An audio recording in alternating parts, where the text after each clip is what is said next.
ये देखिए हमारे पास सारे फॉर्मूले हैं और इसके अंदर ये वाले सारे फॉर्मूले इक्वेशन ऑफ मोशन के हैं। ये इक्वेशन ऑफ मोशन है सारी की सारी जो आपने मैट्रिक क्लास से पढ़ी हुई है और इनके न्यूमेरिकल्स भी आपने मैट्रिक के अंदर डिस्कस किए हुए सारे के सारे। ठीक है, इसके अंदर सारे सिंबल्स के बारे में भी अच्छी तरीके से आप जानते हैं, इनमें से कोई भी चीज़ आपके लिए नई नहीं है। ठीक है, अच्छा इससे रिलेटेड कुछ खास बातें मैं आपको बता दूंगा। वालेकुम सलाम बेटा, सब बच्चों को मेरी तरफ से वालेकुम सलाम। अच्छा, अगर कोई ऑब्जेक्ट रेस्ट से मोशन में आता है तो रेस्ट से मोशन में आता है तो उसकी इनिशियल वेलोसिटी को क्या लेते हैं, जीरो ले लेते हैं। ठीक है, बात ध्यान में रखिए। और अगर कोई ऑब्जेक्ट मोशन से रेस्ट में आ जाएगा तो फिर हम उसकी फाइनल वेलोसिटी को जीरो ले लेते हैं। ये सब मैट्रिक में आपने पढ़ा हुआ है, इसलिए दोबारा से सुन लीजिए। अगर कोई ऑब्जेक्ट रेस्ट से मोशन में आता है तो उसकी इनिशियल वेलोसिटी जीरो, और अगर कोई ऑब्जेक्ट मोशन से रेस्ट में आता है तो फाइनल वेलोसिटी जीरो ले लेते हैं। ठीक है, ये सारी बातें आपने मैट्रिक में पढ़ी। इसके अलावा आप जानते हैं कि वेलोसिटी की यूनिट मीटर पर सेकंड होती है, लेकिन किलोमीटर पर आवर में भी वैल्यू दे दी जाती है। किलोमीटर पर आवर में वैल्यू दे दी जाती है, तो किलोमीटर पर आवर को मीटर पर सेकंड में कन्वर्ट करने का ये तरीका है। मल्टीप्लाई करें 1000 से और डिवाइड करें 3600 से। Multiply by 1000 divide by 3600। मैं आपको एक मिसाल दे देता हूँ। फर्स्ट कर लें, वैल्यू आ रही है आपके पास 72 मीटर पर आवर। इसको कन्वर्ट करना है मीटर पर सेकंड के अंदर, तो कैसे कन्वर्ट करेंगे इसको? 72 मल्टीप्लाई बाय 1000 डिवाइडेड बाय 3600। ठीक है, तो इसे कैलकुलेटर से जब सॉल्व करेंगे तो इसका आंसर आ जाएगा 20 मीटर पर सेकंड। ये इसका तरीका। तो अगर किलोमीटर पर आवर से मीटर पर सेकंड में जाना हो, किलोमीटर पर आवर से मीटर पर सेकंड में जाना हो तो 1000 से मल्टीप्लाई कर दें और 3600 से डिवाइड कर दें, तो हम मीटर पर सेकंड में आ जाएंगे। चलो ठीक है। अच्छा, सवाल में अमूमन बाज़ दफ़ा वेट दिया जाता है और हमारे न्यूमेरिकल में हमें मास चाहिए होता है, मास। जबकि सवाल में वो अक्सर क्या दे देता है, वेट, वजन। तो फिर वेट को मास में कन्वर्ट करने का ये फॉर्मूला, ये भी मैट्रिक में हमने पढ़ा हुआ है। W is equal to M G, आपको अच्छी तरीके से पता है, तो उसी से बनाएंगे। एम इज इक्वल टू डब्ल्यू डिवाइड बाई जी। जी की वैल्यू सब बच्चे जानते हैं, 9.8। ठीक है, ये बाकी सारे फॉर्मूले अच्छी तरीके से आपको पता है। Final velocity, initial velocity, acceleration, time, distance. ठीक है, तो यहाँ तक कोई प्रॉब्लम हो तो मुझे बताइए, शाबाश। फिर मैं न्यूमेरिकल स्टार्ट करता हूँ। सबको यहाँ तक क्लियर हो गया? ओके कर दें जल्दी से।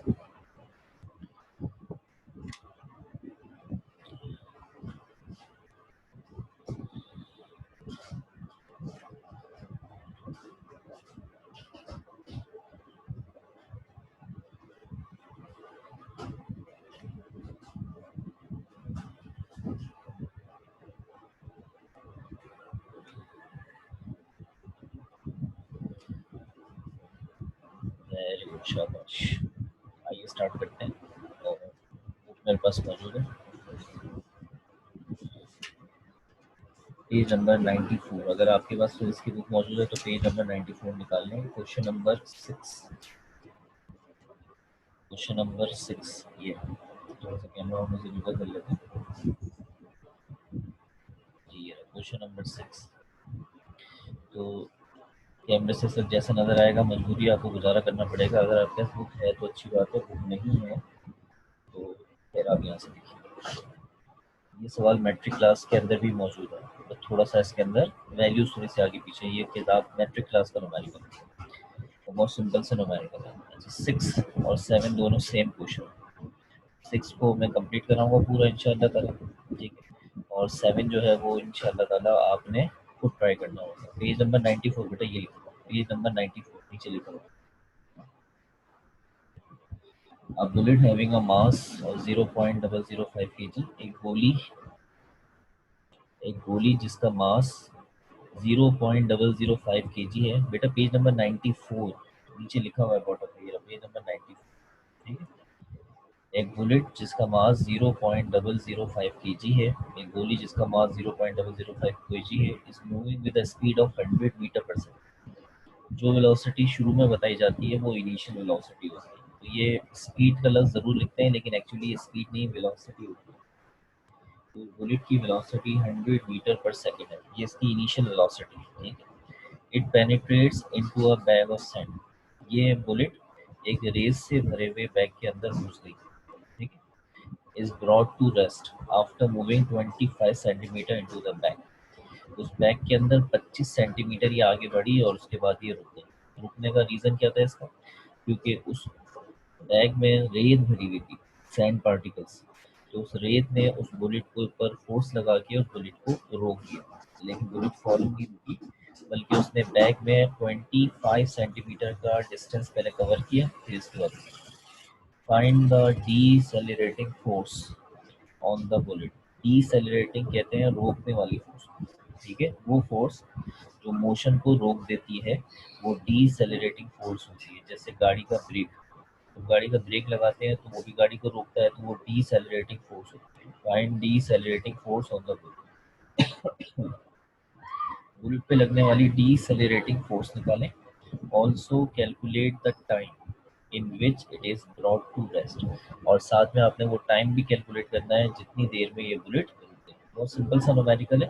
अक्सर आपने देखा होगा कि जो फौजी वगैरह होते हैं वो अपनी हिफाजत के लिए मोर्चे बनाते हैं, और मोर्चे बनाने के लिए वो रेत से भरी हुई बोरियां रखते हैं। जो रेत से भरी हुई जो बोरियां होती हैं वो इसलिए रखी जाती हैं कि जब सामने से दुश्मन फायर करे तो वो गोलियां जो होती हैं वो रेत से भरे बैग के अंदर घुस जाती हैं, और रेत जो होती है वो बेटा बुलेट्स को आगे नहीं बढ़ने देती है। आप भी रेत के अंदर मूवमेंट करके देखें, बहुत परेशानी होती है, गाड़ियां तक अटक जाती हैं, व्हील फंस जाते हैं, ऐसी बातें, और इंसान भी मूव नहीं कर पाता। तो रेत के अंदर रोकने की सलाहियत यानी डीसेलरेटिंग फोर्स लगाने की सलाहियत बहुत अच्छी है। तो जैसे ही बुलेट उसके अंदर जाती है तो रुक जाती है। ठीक है, अब इस सवाल को हम एक डायग्राम से एलिब्रेट करते हैं। एग्जाम में डायग्राम बनाना ज़रूरी नहीं है, सुन लीजिएगा। सिर्फ कुछ जगहों पे डायग्राम ज़रूरी है, जहाँ होगा वहाँ मैं ज़रूर बताऊंगा। अभी जैसे मैं इस सवाल में डायग्राम बना के दिखा रहा हूँ, तो ये डायग्राम सिर्फ आपकी समझ बूझ के लिए, कि आपको अच्छा समझ में आ जाए बस। ठीक है, अभी ज़रा देखते हैं जरा इस सवाल की डायग्राम के मामले में। फर्स्ट करने ये हमारे पास बैग है, ऐसे रफ्तार टाइप का बैग बनाए, और ये इसके अंदर सैंड भरी हुई है,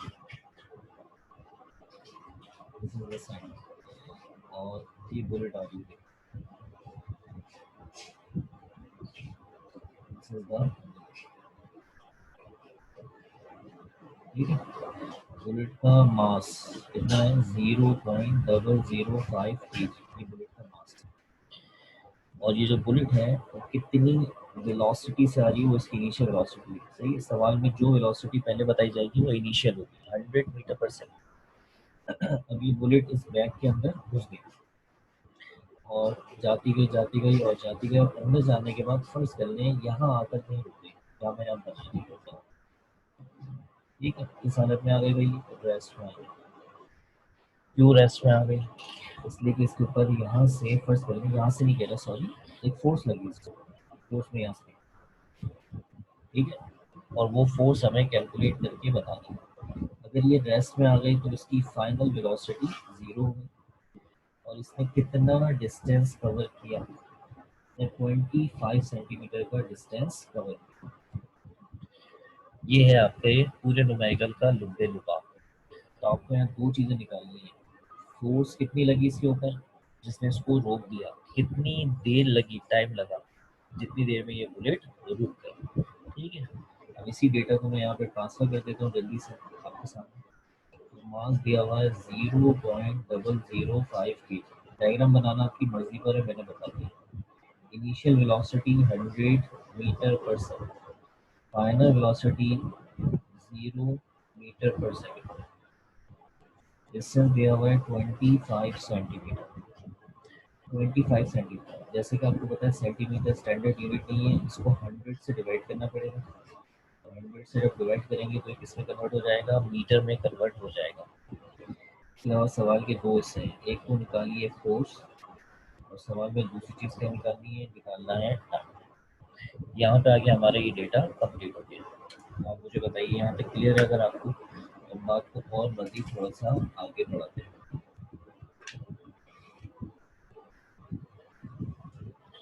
तो बच्चों को यहाँ तक क्लियर है?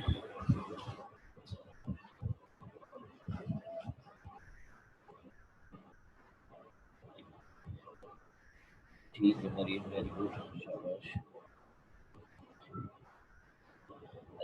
कॉपी करने की टेंशन नहीं लें, बाज़ बच्चे जो होते हैं ना वो समझने के साथ कॉपी कर रहे होते हैं, तो रिप्लाई फॉरन फॉरन नहीं दे पा रहे होते। Sadia very good.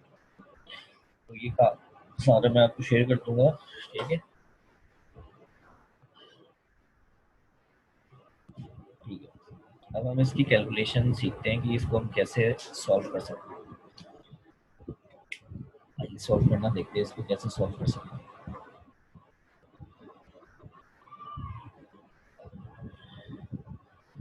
अच्छा, इसका सोल्यूशन कैसे बनाना।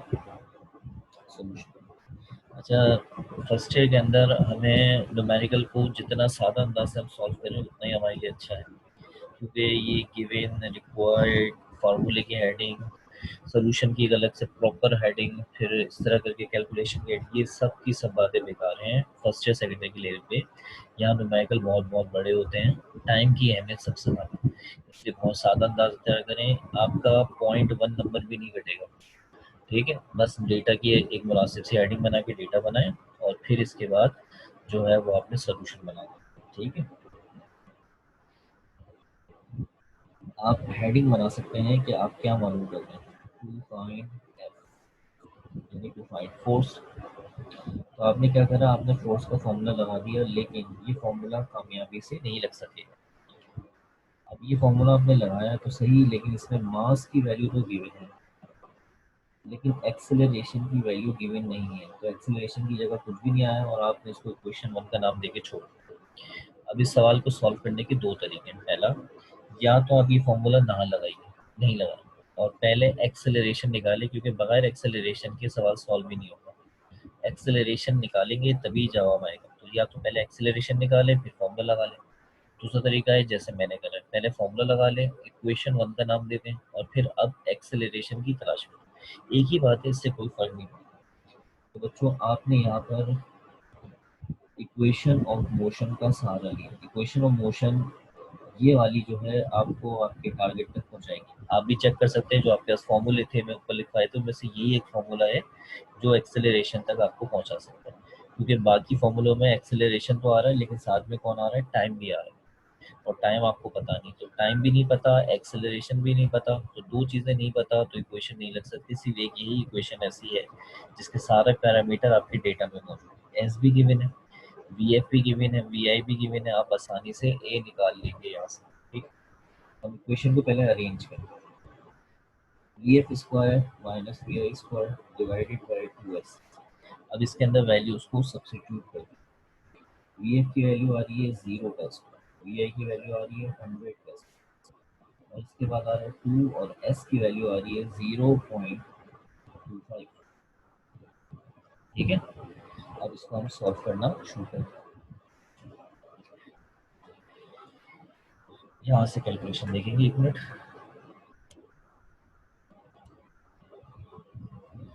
आइए सॉल्व करते हैं। सबसे पहले 0 का स्क्वायर 0 हो जाता है, 100 का स्क्वायर हो जाता है 10,000, ठीक है। और इसके बाद 2 मल्टीप्लाई बाय 0.25 होता है 0.5, ठीक है। अच्छा, अब इस वैल्यू को इससे माइनस करें। जब इस वैल्यू को इससे माइनस करेंगे तो कोई फायदा नहीं, क्योंकि जीरो से माइनस करने का कोई फायदा नहीं होता, जो चीज़ माइनस हो रही है वही आ जाती है, लेकिन साथ में क्या लग जाएगा, माइनस लग जाएगा 0.5, क्योंकि 10,000 बड़ी वैल्यू है, ठीक है। ये बात ध्यान में रखिएगा। तो ये मैथ्स की प्रॉपर्टी है कि अगर आप दो चीज़ों को आपस में माइनस करते हैं तो जो बड़ी वैल्यू होती है उसकी साइन आती है हमेशा। 10,000 बड़ा है इसलिए इसी की साइन आएगी, ये देखिए, ठीक है। अब इन दोनों को आपस में डिवाइड कर लेते हैं कैलकुलेटर से। मैं भी आपके सामने डिवाइड करता हूँ, देखिए कैलकुलेटर से। 10,000 डिवाइडेड बाय 0.5, और ये आ गया 20,000, लेकिन माइनस करेगा, ठीक है। माइनस की साइन लग रही है, लगने में कोई इशू नहीं। और एक्सेलरेशन की यूनिट होती है मीटर पर सेकंड। ये आपने एक्सेलरेशन फाइंड आउट कर लिया। यहाँ तक मुझे बताइए, क्लियर है सब बच्चों को। बहुत सिंपल से न्यूमेरिकल है, बहुत सादा से न्यूमेरिकल है, बड़ी आसानी से सॉल्व हो जाएंगे, और आपकी कॉन्सेप्ट अच्छे कर देंगे। यानी कोई बच्चा न्यूमेरिकल से डरता है, उसका पता है जहन में न्यूमेरिकल के हिसाब से क्या बना हुआ है, वो सब ये न्यूमेरिकल आपके रहते हैं। आगे तो इससे भी बड़े ज़बरदस्त न्यूमेरिकल आने वाले हैं आपके करने के। जी भाई, सबको क्लियर है, सब ओके कर दें मुझे प्लीज़। अच्छा, अब हम इसके बाद इस वैल्यू को इक्वेशन नंबर 1 में पुट कर देंगे। Put in equation 1। इक्वेशन 1 में जब आप इसको रखेंगे तो इक्वेशन 1 में f is equal to mass की वैल्यू तो पहले ही रखी हुई थी 0.005 और एक्सेलरेशन की वैल्यू माइनस में 20,000। ठीक है, इन दोनों वैल्यूज को हम मल्टीप्लाई कर देंगे। 20,000 मेरे पास पहले से लिखा हुआ है, बस मल्टीप्लाई बाय 0.005 और आंसर आपके सामने देखिए क्या लिखा हुआ आ रहा है 100। माइनस की साइन कर दो और फोर्स की लिमिट होती है। अच्छा, अब अपनी किताब में अगर आप आंसर देखेंगे तो आपकी किताब में सिर्फ आपको क्या मिलेगा 100 न्यूटन का आंसर मिलता है, खाली माइनस नहीं लगा। एक्चुअली 100 न्यूटन जो है वो फोर्स का मैग्नीट्यूड है, तो किताब वाले सिर्फ मैग्नीट्यूड का आंसर देते हैं। एंड माइनस जो होता है यहाँ पे जो माइनस लगा होगा this is the direction. Minus direction को बताता है। अभी किस तरह की डायरेक्शन को बताता है? ये डायरेक्शन ये बताता है कि बुलेट जिस डायरेक्शन में मूव कर रही होगी फोर्स उसके अपोजिट डायरेक्शन में लगे, यानी बुलेट अगर इस तरफ बढ़ रही है, ये देखिए इस तरफ, तो ये जो फोर्स है ये इसके अपोजिट डायरेक्शन में लगेगी तभी तो बुलेट को रोकेगी, इस वजह से माइनस। तो किताब वाले से मैग्नीट्यूड का आंसर देते हैं, माइनस नहीं लगाते। आप माइनस के साथ आंसर लिख सकते हैं, इसमें कोई कवाद नहीं है, इसमें कोई मुजायका नहीं, यानी कोई प्रॉब्लम की बात नहीं है। ठीक है, यहाँ तक कोई मसला तो मुझे बताइए। ओके, क्लियर है?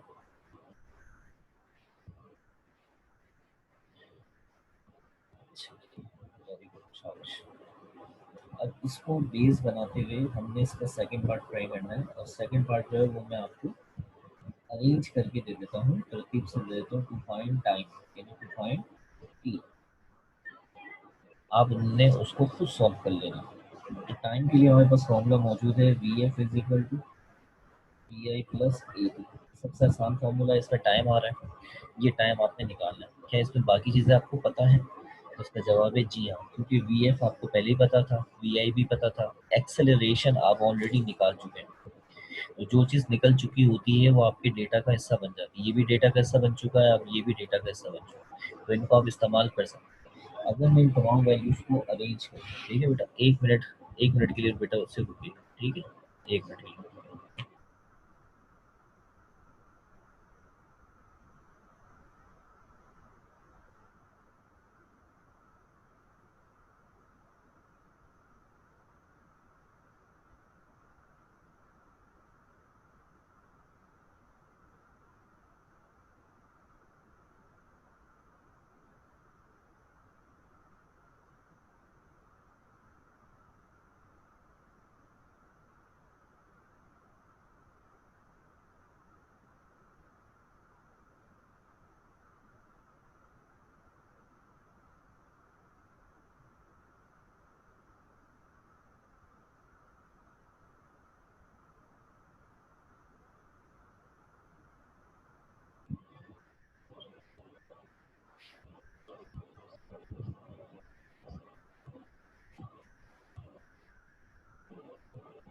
अली, आपने जो सवाल किया है उसका जवाब बेटा ये रहा, यहाँ पर है।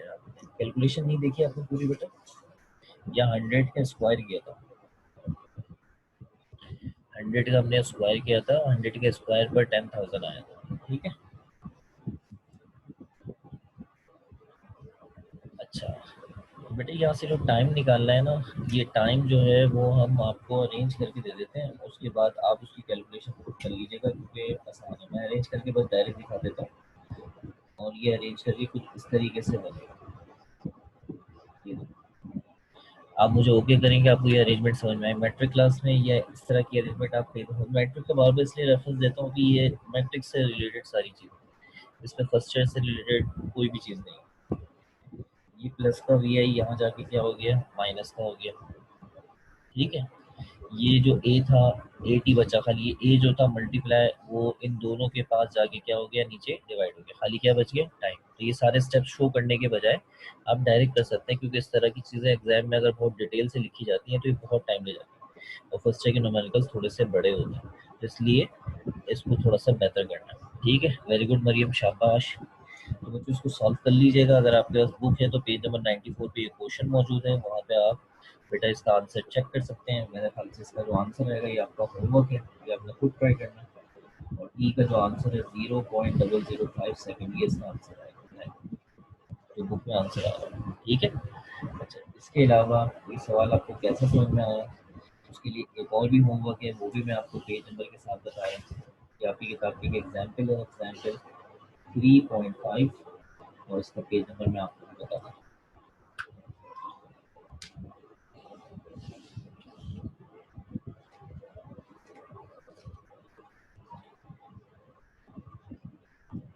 एग्जाम्पल 3.5 और पेज नंबर बेटा इसका 7। ये भी आपका होमवर्क है, ये भी आपको ट्राई करना है। ये किताब में मौजूद एक सॉल्व एग्जाम्पल है और इसको आप कर सकते हैं, ठीक है। सादिया एक्सपोनेंट में आंसर आता है बेटा, और वो आंसर भी अपनी जगह पे सही है, आप वो आंसर लिख सकते हैं क्योंकि आप फर्स्ट ईयर के स्टूडेंट हैं, तो इसलिए आप एक्सपोनेंट में आंसर लिख सकते हैं, ठीक है। अच्छा, मिसाल के तौर पे फर्ज कर लें,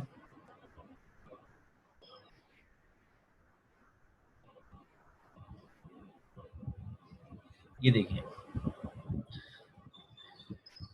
इस वक्त हमारा जो आंसर है वो एक्सपोनेंट में आ रहा है, 5 10 की power -3, this is the answer, और ये एक्सपोनेंट में आ रहा है हमारे, ठीक है। अब कैलकुलेटर के अंदर एक बटन होता है और वो होता है ये वाला, देखिए शिफ्ट, शिफ्ट का बटन दबाना है और ये वाला बटन दबाना है जिस पे लिखा है ENG। जैसे आप ये ENG का बटन फर्स्ट टाइम दबाएंगे तो कुछ नहीं होगा, अच्छी तरह सुनिएगा, अगर कोई बच्चा कैलकुलेटर से करता है और उसका आंसर एक्सपोनेंट में आता है तो दोबारा शिफ्ट का बटन दबाना है और फिर दोबारा एक मरतबा फिर ENG का बटन दबाना है, देखें क्या हुआ। यानी फर्स्ट टाइम दबाएंगे तो कुछ नहीं होगा, ठीक है, लेकिन जब सेकंड टाइम दबाएंगे तो वो जो आपकी 10 की पावर बनी हुई आई थी ये इसको ख़त्म कर देगा और आपको एक्चुअल आंसर दिखा देगा बगैर 10 की पावर के, यानी 0.005, ठीक है। जी बेटा, आप फर्स्ट ईयर की क्लास में पढ़ते हैं मोहम्मद अली, और फर्स्ट ईयर की क्लास में साइंटिफिक कैलकुलेटर अलाउ है आपके सामने। मैं कैलकुलेशन बेटा किस में कर रहा हूँ, साइंटिफिक कैलकुलेटर में कर रहा हूँ, ठीक है, साइंटिफिक कैलकुलेटर अलाउ है।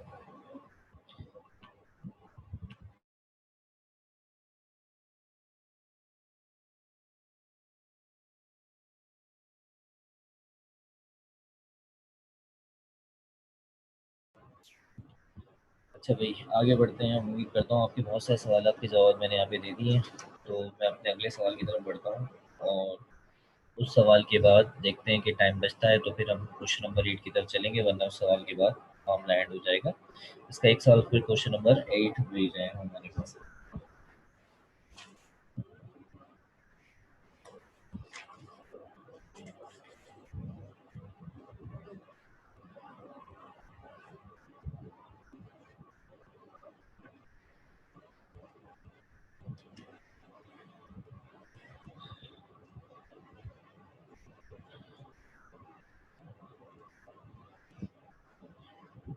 इस पर जो मैं आपको क्वेश्चन ट्राई करने जा रहा हूँ, ये क्वेश्चन भी आपका होमवर्क ही है, और उसका रीज़न ये है होमवर्क का कि ये सवाल भी जो है वो पिछले वाले सवाल जैसा ही है।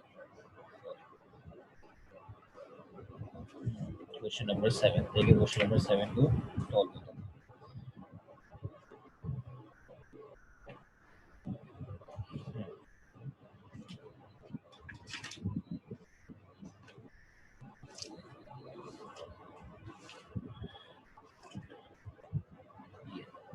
थोड़ा सा ज़रा किताब ऑफर्ड क्वेश्चन में होगी, इसलिए ज़रा देख लीजिएगा, अगर आप अपनी बुक से देख लें, वही पेज नंबर 94 पे क्वेश्चन है।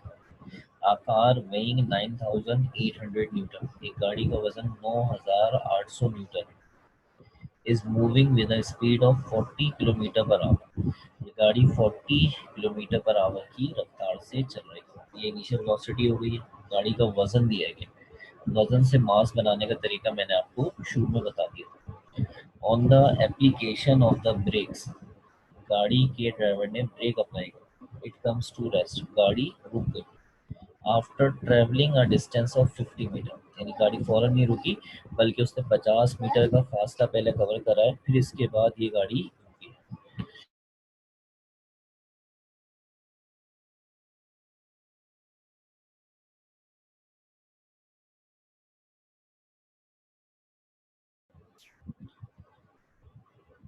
50 मीटर का उसने फासला कवर करा है गाड़ी ने, फिर इसके बाद ये गाड़ी रुकी है, फौरन नहीं रुकी। Calculate the average retarding force. बच्चों रिटार्डिंग फोर्स का मतलब भी वही होता है जो डीसेलिरेटिंग फोर्स का मतलब है।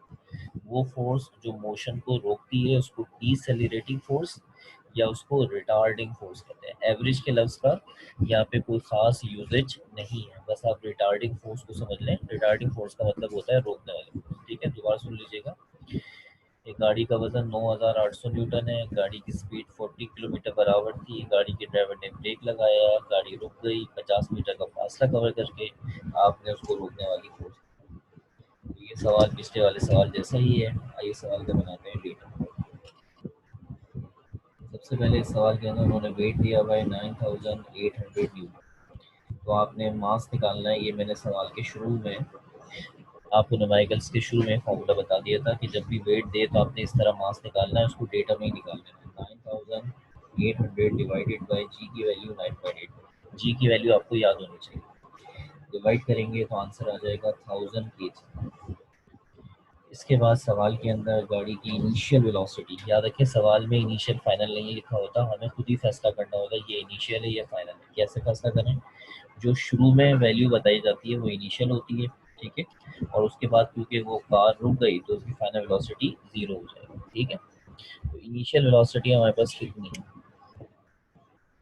40 kilometre per hour. Kilometre per hour is not accepted, metre per second में जाना होगा। तो कैसे जाएंगे मैंने बताया था, 40 को मल्टीप्लाई करेंगे 1000 से एंड डिवाइड बाय 3600। मैं भी आपके सामने करता हूँ यार, देख लीजिए। ये वाला बटन यूज करें, फ्रैक्शन वाला। ऊपर आ जाएगा 40 मल्टीप्लाई बाय 1000 डिवाइड बाय 3600, जैसे मैंने करा, इज इक्वल टू करा हमने। अच्छा, ये फ्रैक्शन में जो आंसर आते हैं इन आंसर्स को नहीं लिखना आपने। जैसे जो बच्चे कैलकुलेटर यूज कर रहे हैं उन्हें फ्रैक्शन में आंसर मिलेगा, तो ये एक बटन होता है एस डी। इस बटन को आप दबाएंगे तो ये आपको डेसिमल में वैल्यू दे देगा 11.1 एस डी। ये रहा बटन एस डी। ठीक है, तो ये बना आपका 11.11 मीटर पर सेकेंड। इसके बाद ब्रेक लगा, गाड़ी रुक गई और वेलोसिटी हो जाएगी 0। 0 के साथ मीटर पर सेकेंड, किलोमीटर पर आवर ये दोनों बराबर है। लेकिन गाड़ी ने फासला कवर करा रुकने तक। कितना फासला कवर किया था जनाब ने, एक बार दोबारा देख लो, 50 मीटर का फासला कवर किया गाड़ी ने। आपने गाड़ी को रोकने वाली क्या मालूम करनी है? फोर्स मालूम। ठीक है, तो ये सवाल भी आपका होमवर्क है, क्योंकि ये क्वेश्चन नंबर 6 का कॉपी क्वेश्चन है। जैसा क्वेश्चन नंबर 6 है उसको सामने रखें आप, उसके सोल्यूशन को सामने रखें और इस सवाल को सॉल्व करते हैं तो आपका जवाब आ जाएगा। क्योंकि इसमें भी मास पता चल गया, इनिशियल वेलोसिटी, फाइनल वेलोसिटी भी पता है, डिस्टेंस भी पता है, इसके अंदर फोर्स निकालनी है। तो आप क्या करेंगे, formula F is equal to M में लगाएंगे और उस फॉर्मूले को लगाने के बाद फिर इसके बाद जो है वो आप एक्सेलरेशन निकालेंगे। एक्सेलरेशन निकालने के लिए टू ए एस का फॉर्मूला यूज करेंगे और उसके बाद आप एक्सेलरेशन निकाल कर उसको पुट करके फोर्स निकाल। याद रखें एक्सेलरेशन माइनस में आएगी और आपका फोर्स का जवाब भी माइनस में आएगा। लेकिन बुक में माइनस में आंसर नहीं होता, वो मैंने आपको बता दिया था कि बुक में माइनस का साइन शो नहीं करते। तो एक्सेलरेशन भी माइनस में होगा और आपकी फोर्स भी माइनस में होगी। यहाँ तक मुझे ओके कर दें, यहाँ तक सब बच्चों को सारी बातें अच्छी तरह से समझ में आ चुकी हैं।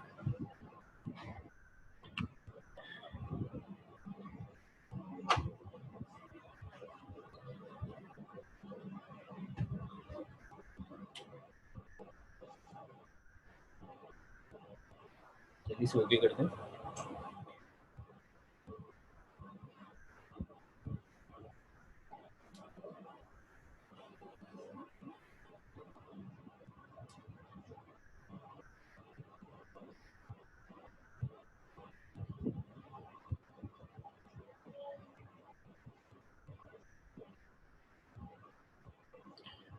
अच्छा भाई, हम अपनी क्लास को आज यहीं पे एंड करते हैं। अगर आप कहते हैं तो मैं आपको क्वेश्चन नंबर 8 भी बता देता हूँ। क्वेश्चन नंबर 8 भी आसान है और वो भी ट्राई करने वाला है, लेकिन उसके लिए साइंटिफिक कैलकुलेटर में 10 की पावर को यूज़ करने के बटन आपको आने चाहिए। तो एक काम कर लेते हैं, मेरे ख्याल से आप सब एग्री करना चाहेंगे कि जाहिर सी बात है आज लास्ट डे है और अब क्लासेस आने वाले वीक में ही होगी। तो अगर हम उस सवाल को एक नज़र देख लें तो आप ट्राई कर लीजिएगा, नहीं हुआ तो फिर मैं इंशाल्लाह ताला उस सवाल से आगे कंटिन्यू करूंगा, ठीक है। 1 मिनट रुकिएगा बच्चों।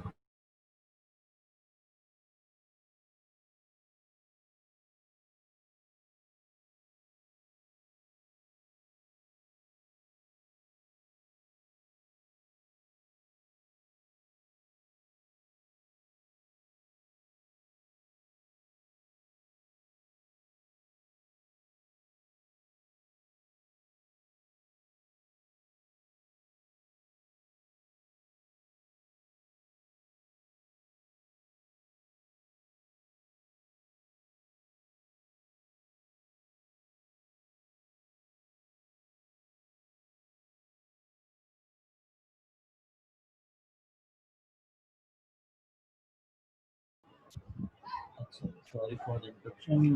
क्वेश्चन नंबर 8 अगर आप कहते हैं तो मैं आपको उसका डेटा बना के दे देता हूँ, और आप ट्राई करना चाहें तो कर लीजिएगा। वैसे भी छुट्टियाँ हैं और वैसे ईद है, ऐसी बात है। मैं ये नहीं कह रहा कि उसके अंदर बाद में देख के ट्राई कर लीजिएगा, और बहुत अच्छी बात है।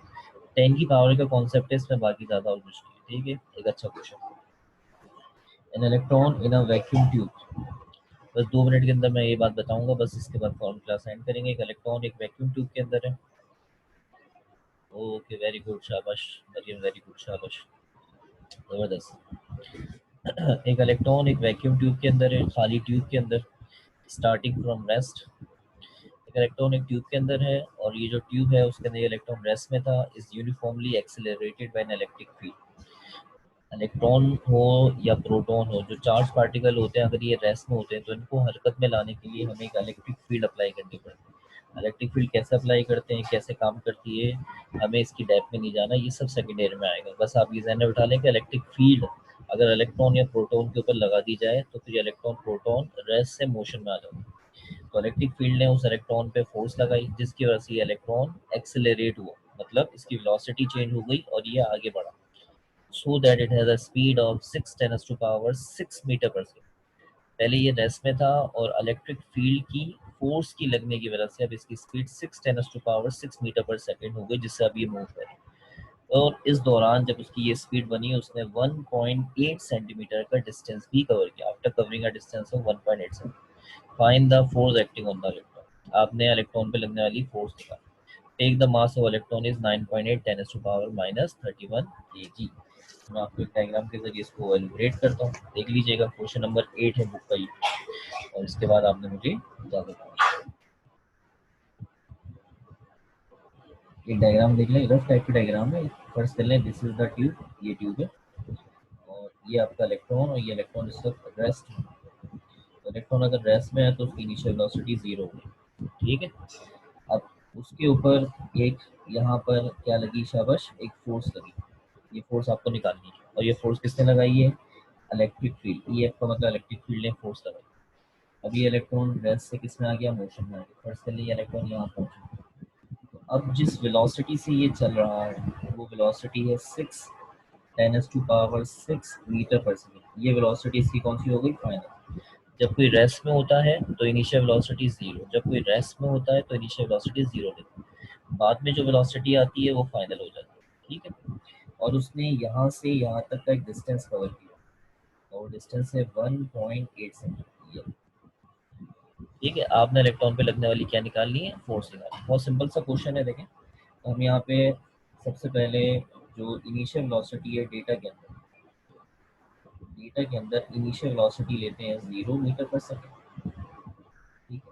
फाइनल वेलोसिटी है 6 10 to power 6 मीटर पर सेकेंड। इलेक्ट्रॉन का मास गिवन है 9.1 10 to power -31 kg। कितना है, 10 -31 kg। और इसके अलावा डिस्टेंस दिया गया है 1.8 सेंटीमीटर। 1.8 को 100 से डिवाइड करेंगे तो बन जाएगा 0.018 मीटर। अभी चेक करते हैं, 1.8 डिवाइडेड बाय 100, ये बन गया 0.018, ठीक है। और आपने इलेक्ट्रॉन पे लगने वाली क्या निकाली है, सिंपल सा क्वेश्चन है, बस सिर्फ 10 की पावर आ रही है और कुछ नहीं आ रहा। इलेक्ट्रॉन रेस्ट में था, इनिशियल वेलोसिटी 0, इलेक्ट्रॉन पे फोर्स लगी जो इसको रेस्ट से मोशन में लाएगा, ये फोर्स निकाल। इलेक्ट्रॉन मोशन में आ गया, उसकी वेलोसिटी अब बन गई 6 10 की पावर 6, ये फाइनल वेलोसिटी। इलेक्ट्रॉन ने डिस्टेंस कवर किया 1.8 सेंटीमीटर, मीटर में कन्वर्ट किया 0.018 मीटर। इलेक्ट्रॉन का मास सवाल में गिवन था, फोर्स निकाला। सेम क्वेश्चन नंबर 6 और 7 की तरह होगा। जिन बच्चों को 10 की पावर के हिसाब से कैलकुलेटर पे तजुर्बा करना है या कोशिश करनी है, उनके लिए मोस्ट वेलकम, बहुत अच्छा सवाल है, ठीक है। अच्छा भाई, यहाँ तो कॉपी कर दें क्योंकि मेरा आपसे इजाज़त लेने का वक्त आ गया। सब बच्चे कॉपी कर दें जल्दी से, जल्दी जल्दी ओके, क्योंकि मैं आपसे 32 सेकंड के एक मुख्तसर बात करूंगा। वेरी गुड, वेरी गुड, जल्दी सारे बच्चों ने ओके करना है, शाबाश। अच्छा भाई, मुझे आप बच्चों इजाज़त देंगे, और आज बहुत ही मकबूल दिन है, आज वक़ूफ़ अरफ़ा हज का बड़ा मकबूल दिन है। आज हज का रुकन आज़म होता है जिसको अदा करना लाजमी होता है, वरना हज नहीं होता। तो आज बहुत सारे हाजी लोग अफराद वहाँ पर हैं, आप भी उन लोगों की निस्बत से आज दुआएं कर सकते हैं, तो आप लोग ज़रूर दुआ में याद रखिएगा। और इसके अलावा कल जो है, कल के दिन भी दुआ में याद रखिएगा, और ईद के डेज में भी दुआ में याद रखिएगा। मुझे और मेरे तमाम घर वालों को, तमाम मुसलमानों को, ये जो सारे मामला आते हैं, बीमारी वगैरह जो कोरोना के हिसाब से आई हुई हैं, सब खत्म हो जाए, हमारे सारे ज़िंदगी के मामला थोड़े से ख़राब हो जाएँ, सब बेहतर हो जाएँ, और आप लोगों की भी क्लासेस जल्द से जल्द स्टार्ट हो जाएँ, और अल्लाह ताला सारे मामला बेहतर करे, और हमें भी अगले साल इंशाअल्लाह ताला हम सबको हज की सआदत अता फरमाए। ठीक है बेटा, अपना अपने घर वालों का ख्याल रखिएगा। मुझे दें इजाज़त, अल्लाह हाफ़िज़। और सब बच्चों को मेरी तरफ से एडवांस में ईद उल अज़हा की मुबारकबाद।